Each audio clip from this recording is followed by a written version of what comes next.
Hai Regi, selamat malam semuanya. Aku mau share sedikit tentang design thinking. Design thinking ini adalah bagian dari UX design dalam membuat suatu. Di sini kita bicaranya produk digital, ya. Produk digital eh, di satu bagian yang membuat itu namanya UX design. Nah, dalam UX design itu ada design thinking. Oke, mari kita bedah apa itu design thinking.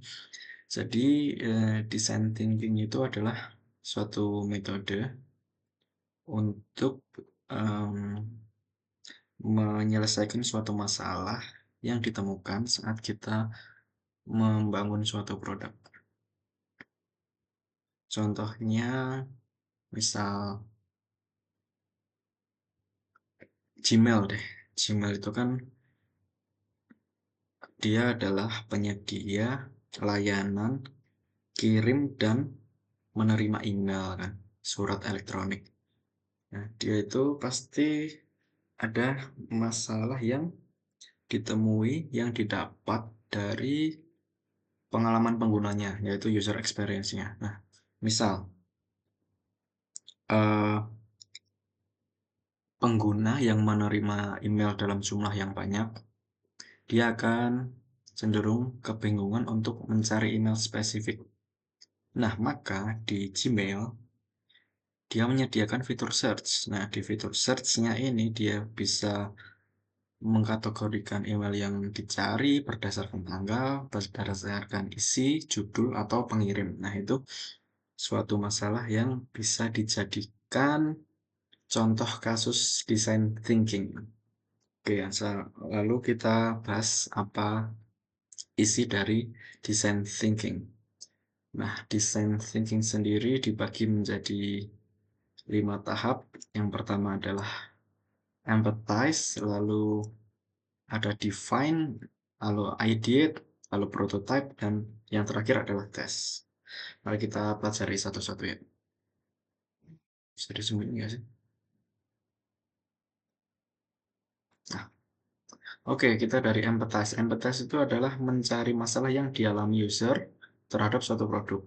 Di tahap empathize ini, eh, lebih baik seorang UX designer atau seorang product manager, dia harus bisa mengalami apa yang dirasakan oleh pengguna. Jadi dia harus berada di posisi pengguna, di dalam sepatu pengguna. Nah, output dari empathize ini adalah daftar keluhan atau masalah yang dialami user saat menggunakan produk yang kita buat. Jadi udah ada nih produknya nih. Atau kalaupun belum ada, kita kan punya punya prototipe ya, atau suatu wireframe lah. Nah, kita kasih akses kepada pengguna untuk mencoba. Nah, nanti dari feedback pengguna itu kita bisa menentukan masalah apa saja yang dialami. Lalu untuk metode dalam mencari masalah ini bisa dilakukan dengan wawancara, survei, atau kuesioner. Jadi gimana caranya kita itu dapat data dari sebanyak-banyaknya user.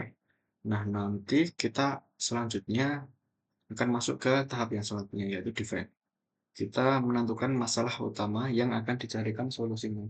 Jadi kita juga harus efisien ya, nggak serta-merta semua masalah kita terima secara mentah-mentah, lalu semuanya akan kita berusaha untuk cari jalan keluarnya. Itu sangat makan waktu dan mahal pasti kalau kita mencari semua, berusaha memecahkan semua masalah.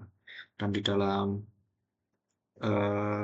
UX design, kita harus bisa mencari masalah yang benar ya. Caranya bisa dengan hmm, kita wawancara atau eh, kita tanya ke user sebanyak-banyaknya. Nah, apakah ada common problem yang mereka rasakan? Lalu sintesis masalah utama ini berdasarkan hasil dari empathize tadi terhadap pengguna. Nah, outputnya adalah problem yang akan dicarikan solusi. Jadi dari beberapa masalah atau beberapa keluhan lah, kita harus bisa menyintesis masalah utamanya. Misal, eee, kasus Gmail tadi ya mungkin keluhannya beda-beda kan dari user itu. Bisa jadi user ngeluhnya, "Aku pengen lihat email dari pengirim A doang," atau, "Aku pengen lihat email pada tanggal sekian doang." Nah, eee, si si Google dalam menyelesaikan masalah ini harus bisa mendefine apakah masalahnya. Oh, masalahnya itu mereka sebenarnya sama, yaitu mencari email spesifik. Nah, tapi yang dikeluhkan beda-beda. Yang A pengennya email dari pengirim ini, yang B pengennya email rentang tanggal segini aja, yang C misal dia cuma mau email yang isinya file gitu. Kalau kita udah menemukan masalah, misal Google udah menemukan masalahnya, oh orang ini butuh mencari email dengan cepat. Kita masuk ke tahap ideate. Di tahap ideate, kita harus merumuskan alternatif solusi berdasarkan masalah yang sudah disintesis pada tahap sebelumnya, yaitu define. Di sini kita harus menemukan alternatif solusi, nggak harus satu, tapi harus 4. Dengan output adalah alternatif solusi untuk mengatasi masalah. Ini harus benar-benar mengatasi masalah ya. Misal kita berada di titik ini, lalu tujuannya ke sini. Nah, di sini ada masalah nih. Kita harus bisa ke sini.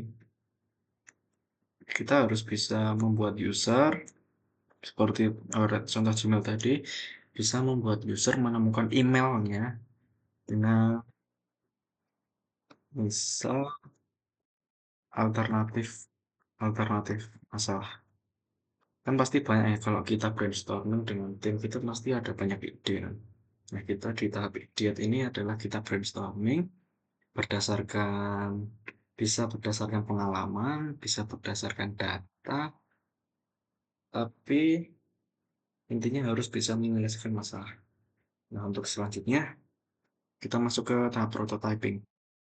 4 prototype, yaitu membuat desain untuk solusi yang ditetapkan di tahap ideat. Nah, di tahap ini kita melakukan problem solving, lalu menerapkan ide untuk perbaikan atau penambahan fitur pada produk kita. Nah, di tahap ini juga jangan lupa untuk menerapkan prinsip karakteristik good UX design. Oke, kita masuk ke sini dulu ya. Jadi, prototipe ini adalah kita eh, merumuskan atau membuat solusi dari masalah yang ada.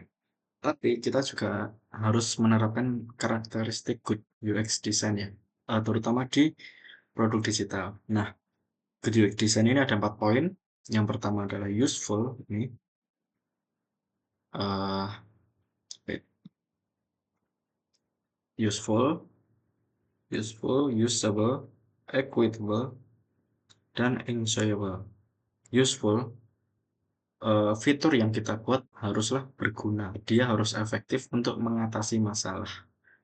Jadi jangan membuat fitur yang kita pengen hanya berdasarkan insting, tapi sebenarnya dia malah tidak menyelesaikan masalah dengan efektif. Lalu usable. Usable ini prinsip yaitu mudah digunakan. Mungkin sebagai developer, kita harus melihat dari kacamata pengguna, apakah pengguna bisa dengan mudah menggunakan fitur yang kita buat, apakah fitur kita bisa dengan mudah ditemukan tanpa eee, waktu yang panjang, itu beberapa indikatornya. Lalu usable ini juga tentang efisiensi sih. Apakah langkah yang diperlukan ini bisa singkat dan tidak memakan banyak waktu untuk dilakukan? Oke, selanjutnya kita eh, menerapkan prinsip equitable. Ini bisa dikatakan inklusivitas ya. Jadi suatu apps ini kita harus Yang pertama kita harus tahu siapa aja penggunanya. Nah, dari pengguna ini, misal orang Indonesia, kita harus pastikan kalau hmm, fitur yang kita buat harus bisa digunakan oleh semua pengguna orang Indonesia. Ya mungkin dia berbahasa Indonesia, oke. Kita tidak menghiraukan user dari luar negeri. Tapi kita harus juga memperhatikan, misal ada eh, orang yang buta warna atau ada orang tua yang sulit untuk melihat tulisan ukuran kecil. Lalu sekarang ada juga tuh fitur tulisan untuk penyandang disleksik, yaitu eh, fontnya khusus untuk disleksik. Jadi mungkin kita bisa bikin eh, suatu apa namanya opsi untuk tulisan, lalu kita bisa memikirkan sekarang juga mulai banyak ya apps yang bisa diakses oleh orang orang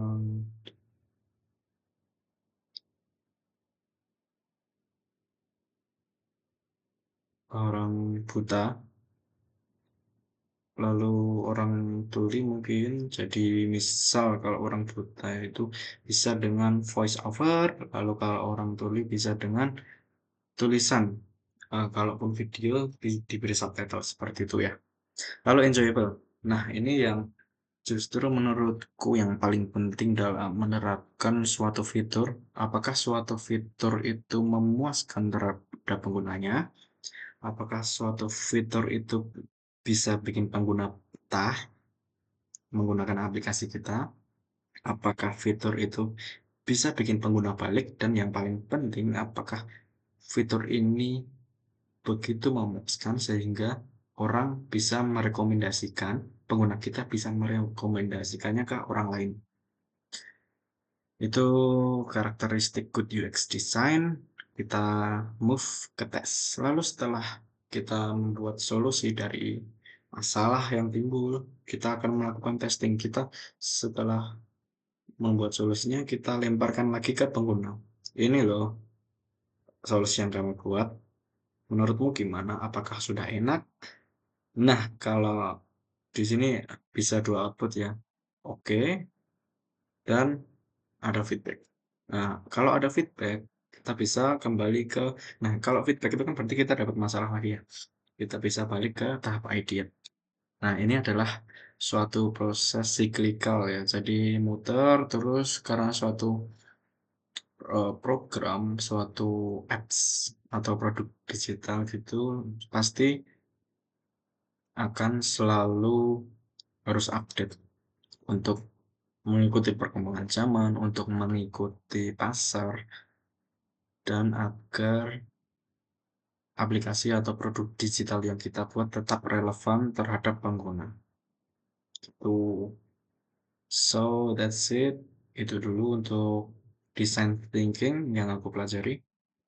Kalau ada komen atau pertanyaan bisa tulis di komentar di video ini.